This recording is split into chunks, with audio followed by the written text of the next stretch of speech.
Hello friends, good morning Odisha. आज सकाळ बहुत गुड़े गुरुत्वपूर्ण खबर आसी जो खबर गुड़ी को आपण मैंने जाना निहाती दरकार। तेज आसतु जाना कौन से गुरुत्वपूर्ण खबर गुड़िक। तेज ता पूर्व आपन को अनुरोध अटे जे जदि आपन को वीडियोटी भल लगे आपन लाइक करने सहित वीडियो को अधिक अधिक शेयर करेंगे। यह सहित यह लेटेस्ट खबर सबको जानापी आम चैनल को सब्सक्राइब करूँ।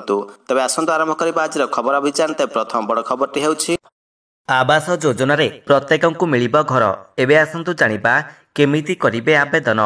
बासहीन मानकु एक घर जोगाई देबाकू प्रधानमंत्री आवास योजना। एही योजना रे बासहीन मानकु किछि अर्थ जोगाई दे जाउछि। एहा द्वारा हिताधिकारी निजर जागा उपरे घरटी निर्माण करि परिबे। तबे एही योजना रे अंतर्भुक्त हेबाकू किछि निर्दिष्ट नियम रहिछि। एही नियम सबकू आपण पालन कले आपण मध्य एही योजनार लाभ उठाई परिबे। गरीब सीमारेखा तले रहितिबा व्यक्ति विशेष मानकु एही योजना रे अंतर्भुक्त करा जायछि। हिताधिकारी मानकर परिवार बासहीन होइतिबा दरकार। झाटीमाटी घर बा चाଳ छपर घर रहितिबा व्यक्ति विशेष एही योजना रे अंतर्भुक्त होई घरटीए पाई परिबे। हिताधिकारी मानकर बयस 25 वर्षरू ऊर्ध्व होइतिबा और तांकर पाखरे रहिबा पई कौनसी घर न रहितिबा दरकार। परिवार मध्यरे 16 रु 59 वर्ष बयसर कौनसी पुरुष सदस्य रहि नथिबा आवश्यक। परिवार मध्यरे अक्षम रहितिबे छोट मोट कार्य करी रोजगार करुथिबा व्यक्ति एही योजना रे अंतर्भुक्त होई परिबे। हिताधिकारी जनजाति आदिवासी जनजाति किंबा लघु संप्रदायर होइतिबा आवश्यक। हिताधिकारी जने भारतीय मध्य होइतिबा आवश्यक। बयस 18 वर्षरू ऊर्ध्व होइतिबा आवश्यक। बीपीएल तालिका रे अंतर्भुक्त होइतिबा आवश्यक। तो भोटर कार्ड रे नाम रहितिबा आवश्यक। Aadhaar card bank passbook mobile number रहितिबा आवश्यक। तो pmaymis.gov.in वेबसाइट को जाई लॉगिन करी आपण एही योजना पई आवेदन करि परिबे।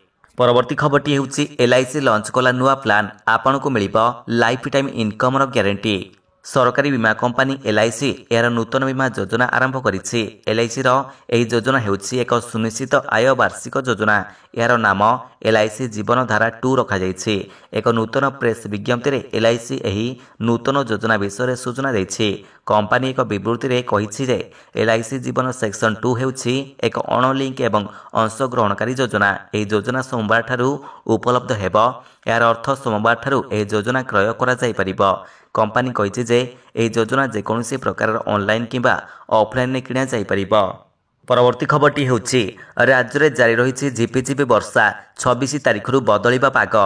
राज्य रे कोहला पाग सहित जारी रहिछि झिपिझिपि वर्षा। दक्षिण उपकूल ओडिशा समेत कटक जाजपुर जगतसिंहपुर केन्द्रापड़ा भद्रक तथा किछि आभ्यंतरण ओडिशार जिल्लागुड़ी करे गुरुचाप बलय प्रभाव रे गतकाली ठारू लागि रहिछि वर्षा। आगामी 25 तारिख पर्यंत एही परिस्थिति जारी रहिबो बोली सूचना दैछि पाणीपाग विभाग। परवर्ती खबरटी हेउछि एणिकी वर्षकु 2 थर अनुष्ठित हेबो सीबीएसई बोर्ड परीक्षा। जानतु कोन रहिछि नुआ नियम। दशम एवं द्वादश श्रेणी सीबीएसई बोर्ड परीक्षा वर्तमान वर्षकु 2 थर अनुष्ठित हेबो। बोर्ड एथिपई नुआ नियम आनिछि। 2024-25 वर्षर छात्र छात्री मानकु वर्षकु 2 थर बोर्ड परीक्षा देबा पई हाजर हेबाकु पड़िबो। एही वर्षटारु सीबीएसई रो नूतन नियम कार्यकारी हेबो। तबे कुआ जाउछि जे छात्र छात्री मानकर चाप कमाइबा पई ए निष्पत्ति निया जायछि। सांप्रतिक समय परीक्षा टेंशन जोगु बहु संख्यक छात्र छात्री आत्महत्या करुछन्ते। तबे छात्र छात्री माने एही विकल्प चयन करि परिबे। 2 थर परीक्षार उन्नत प्रदर्शनर स्कोर को चूड़ांत भाबरे विवेचना करा जिवो। परवर्ती खबरटी हेउछि ओडिशार 20 जन पुलिस को राज्यपाल पदक। साधारणतंत्र दिवस रे हेबे सम्मानित। 2024 साधारणतंत्र दिवस रे राज्यर 20 जन पुलिस अधिकारी और कर्मचारी को मिलिबो सम्मानजनक राज्यपाल पुलिस पदक। एने 7टी विभाग रे राज्यपाल पुलिस पदक पई तालिका प्रकाश पाइछि। राज्य स्तरीय साधारणतंत्र दिवस समारोह रे राज्यपाल रघुवर दास मनोनीत होइतिबा पुलिस मानकु एही पदक देई सम्मानित करिवे। 2023 वर्ष रे उत्तम सेवा पई पुलिस अधिकारी और कर्मचारी मानकु राज्यपाल पुलिस पदक मिलिबो। तेणु एथिपई प्रकाश होइतिबा तालिकार प्रथम 2 श्रेणी रे 2 जन आईजी और 2 जन एसपी पैर अधिकारी रहिछन्ते। परवर्ती खबरटी हेउछि शंकरदेवଙ୍କ मंदिर दर्शन पई दिया गला नाही अनुमति। मंदिर बाहरे राहुल गांधीଙ୍କର धारणा।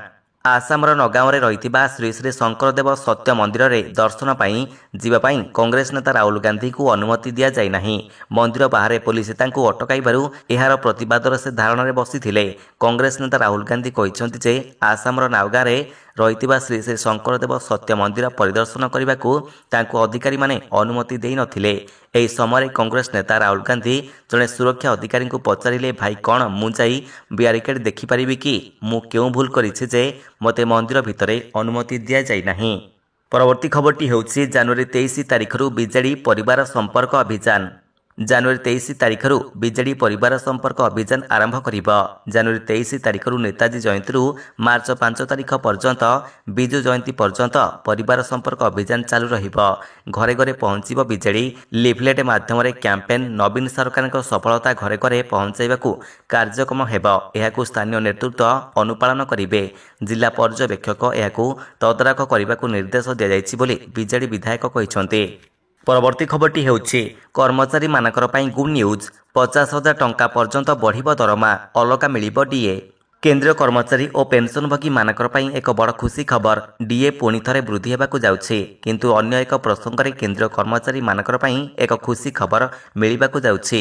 ତେବେ ଏଆଇସିପିଆଇ ସୂଚକାଙ୍କ 139.1ରେ ପହଞ୍ଚିଛି। ଏଭଳି ପରିସ୍ଥିତିରେ କେନ୍ଦ୍ରୀୟ କର୍ମଚାରୀମାନଙ୍କର ଡିଏରେ 4% ବୃଦ୍ଧି ନିଶ୍ଚିତ ବୋଲି ବିବେଚନା କରାଯାଉଛି। ତେବେ ଏହାଦ୍ୱାରା 1 କୋଟିରୁ ଅଧିକ କର୍ମଚାରୀ ଓ ପେନ୍ସନଭୋଗୀ ଏଥିରୁ ସିଧାସଳଖ ଉପକୃତ ହେବେ। ତେବେ କର୍ମଚାରୀମାନଙ୍କର ବେତନରେ ମଧ୍ୟ ସିଧାସଳଖ 8,000 ଟଙ୍କାର ବୃଦ୍ଧି ହେବାକୁ ଯାଉଛି। ଏହା ସହିତ ଡିଏର ଦେୟ ଉପରେ ମଧ୍ୟ ପ୍ରଭାବ ପଡ଼ିବ। ତେବେ ଡିଏ 50% ହେବ। କେନ୍ଦ୍ରରେ ରହିଥିବା ମୋଦି ସରକାର 2024ରେ ପୁନର୍ବାର କେନ୍ଦ୍ରୀୟ କର୍ମଚାରୀମାନଙ୍କର ଡିଏକୁ 4% ବୃଦ୍ଧି କରିପାରନ୍ତି। ତେବେ ମାର୍ଚ୍ଚ ମାସରେ ଏହି ବୃଦ୍ଧି ଘଟିବ। ପରବର୍ତ୍ତୀ ଖବରଟି ହେଉଛି ସୁନା ଏବଂ ହୀରାରେ ନିର୍ମିତ ହୋଇଛି ମୁକୁଟ। ଏହିସବୁ ରତ୍ନରେ ପ୍ରସ୍ତୁତ ହୋଇଛି ରାମଲାଲାଙ୍କର ଅଳଙ୍କାର। ଦୀର୍ଘଦିନର ଅପେକ୍ଷାର ଅନ୍ତ ହୋଇଛି। ଅଯୋଧ୍ୟା ରାମ ମନ୍ଦିରରେ ବିରାଜିଛନ୍ତି ପ୍ରଭୁ ରାମଲାଲା। ପ୍ରତିଷ୍ଠା ହେବା ପରେ ଗର୍ଭଗୃହରୁ ପ୍ରଭୁ ରାମଙ୍କର ଦିବ୍ୟ ସ୍ୱରୂପ ଭକ୍ତଙ୍କୁ ଆକୃଷ୍ଟ କରୁଛି। ଆଜି ସାରା ବିଶ୍ୱରେ ଉତ୍ସାହର ମାହୋଲ ଦେଖିବା ପାଇଁ ମିଳୁଛି। ସୋସିଆଲ ମିଡିଆରେ ଭାଇରାଲ ହେଉଛି ରାମଲାଲାଙ୍କର ଭବ୍ୟ ମୂର୍ତ୍ତିର ସୁନ୍ଦର ଫଟୋ, ଯେଉଁଥିରେ ସେ ବହୁତ ସୁନ୍ଦର ଏବଂ ଚମତ୍କାର ଅଳଙ୍କାର ବ୍ୟବହାର କରାଯାଇଛି।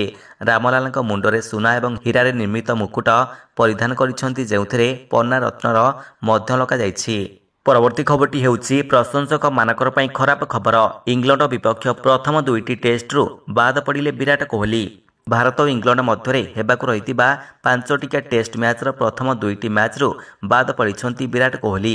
ବ୍ୟକ୍ତିଗତ କାରଣ ଦର୍ଶାଇ ସେ ନିଜର ନାମ ପ୍ରତ୍ୟାହାର କରି ନେଇଛନ୍ତି। ଏନେଇ ବିସିସିଆଇ ସୂଚନା ଦେଇଛି। ଏନେଇ ବିସିସିଆଇ ତରଫରୁ ଏକ ସାମ୍ବାଦିକ ସମ୍ମିଳନୀ କରାଯାଇଛି। ଏଥିରେ ଭାରତୀୟ ବ୍ୟାଟ୍ସମ୍ୟାନ୍ ବିରାଟ କୋହଲି ତାଙ୍କର ନାମ ପ୍ରତ୍ୟାହାର କରିନେଇଥିବା ସୂଚନା ଦିଆଯାଇଛି।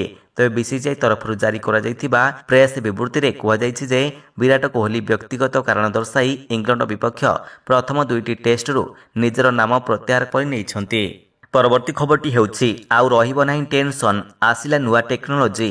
ଏଣିକି ପବନରେ ଚାର୍ଜ କରିପାରିବେ ମୋବାଇଲ। ଆମେରିକାରେ ଅନୁଷ୍ଠିତ କନଜ୍ୟୁମର ଇଲେକ୍ଟ୍ରୋନିକ୍ସ CES 2024ରେ ବିଶ୍ୱର ବିଭିନ୍ନ ସ୍ଥାନରୁ କମ୍ପାନୀଗୁଡ଼ିକ ସେମାନଙ୍କର ନୂତନ ଟେକ୍ନୋଲୋଜି ଉପସ୍ଥାପନ କରିଛନ୍ତି। ଏହି ଅନୁକ୍ରମରେ ସ୍ମାର୍ଟଫୋନ୍ କମ୍ପାନୀ ଇନଫିନିକ୍ସ CES 2024ରେ ଏକ ନୂତନ ଟେକ୍ନୋଲୋଜି ଆଣିଛି, ଯାହାର ନାମ ଏୟାର ଚାର୍ଜ ଟେକ୍ନୋଲୋଜି ରହିଛି। ଏହି ଟେକ୍ନୋଲୋଜିରେ ଫୋନ୍ ପବନରେ ଚାର୍ଜ ହୋଇପାରିବ। ଏହାର ଚାର୍ଜ ଟେକ୍ନୋଲୋଜି ମଲ୍ଟି କଏନ୍ ଚୁମ୍ବକୀୟ ରେଜୋନାନ୍ସ ଏବଂ କମ୍ପାନୀର ଆଲଗୋରିଦମ ଉପରେ ନିର୍ଭର କରୁଛି, ଯାହାକି 20 ସେଣ୍ଟିମିଟର ଏବଂ 60 ଡିଗ୍ରୀ ଆଙ୍ଗେଲ ପର୍ଯ୍ୟନ୍ତ ୱାୟରଲେସ୍ ଚାର୍ଜିଂ ଅନୁମତି ଦେଉଛି। ଏହାର ଚାର୍ଜ ଟେକ୍ନୋଲୋଜିରେ ପ୍ରୋଜେକ୍ଟିଭ୍ ସର୍କିଟ୍ ସାମିଲ ରହିଛି। ତେବେ ଇନଫିନିକ୍ସର ଏହି ଏୟାର ଚାର୍ଜ ଟେକ୍ନୋଲୋଜିର ସାହାଯ୍ୟରେ ୟୁଜର୍ସମାନେ ଖେଳ ସିଜନରେ କିମ୍ବା ଭିଡ଼ିଓ ଦେଖିବା ସମୟରେ ସହଜରେ ନିଜର ଫୋନ୍କୁ ଚାର୍ଜ କରିପାରିବେ। ପରବର୍ତ୍ତୀ ଖବରଟି ହେଉଛି ମାତ୍ର 50 ଟଙ୍କାରେ ଘରେ ବସି କରିପାରିବେ ପ୍ୟାନ୍ କାର୍ଡର ରିପ୍ରିଣ୍ଟ। ବ୍ୟାଙ୍କିଂ ଉଦ୍ଦେଶ୍ୟରେ ପ୍ୟାନ୍ କାର୍ଡ ବ୍ୟବହୃତ ହୋଇଥାଏ। ଏପରି ପରିସ୍ଥିତିରେ ପ୍ୟାନ୍ କାର୍ଡ ନ ମିଳିବା ପର୍ଯ୍ୟନ୍ତ କିମ୍ବା ନଷ୍ଟ ହେବା ସହିତ ବଡ଼ ସମସ୍ୟା ସୃଷ୍ଟି ହୋଇଥାଏ। ଆପଣ ଜାଣିଛନ୍ତି ଯେ ପ୍ୟାନ୍ କାର୍ଡକୁ ପୁନଃ ମୁଦ୍ରଣ କରିବା ପାଇଁ ସରକାର ଏହି ସୁବିଧା ପ୍ରଦାନ କରିଛନ୍ତି। ହଁ ଆଜ୍ଞା, ଆପଣ 50 ଟଙ୍କା ଫି ସହିତ ଘରେ ବସି ପ୍ୟାନ୍ କାର୍ଡକୁ ପାଇପାରିବେ।